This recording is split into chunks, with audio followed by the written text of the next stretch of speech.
À Thésée, l'ambiance est tantôt à la fête, tantôt à la méditation. Dans les deux cas, le fil conducteur est l'échange, le partage et l'ouverture aux autres, d'où qu'ils viennent.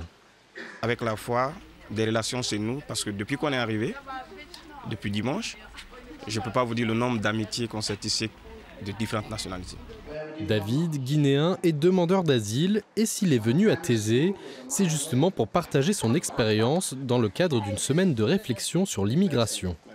Nous avons accueilli dans notre village, ensemble avec beaucoup de gens de la région, des réfugiés et nous faisons une très bonne expérience. Et nous voudrions que toute cette question ne soit pas seulement envisagée sous l'angle des problèmes.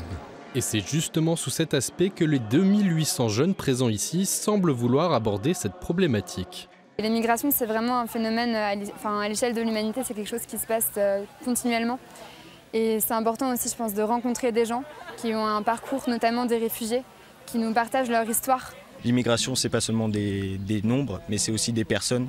Et là, on peut les nommer, on peut se rendre compte qu'ils sont comme nous, qu'ils soient serbes, qu'ils soient ougandais. Et ben en fait, ils ont les mêmes problèmes que nous, si on peut dire ça comme ça.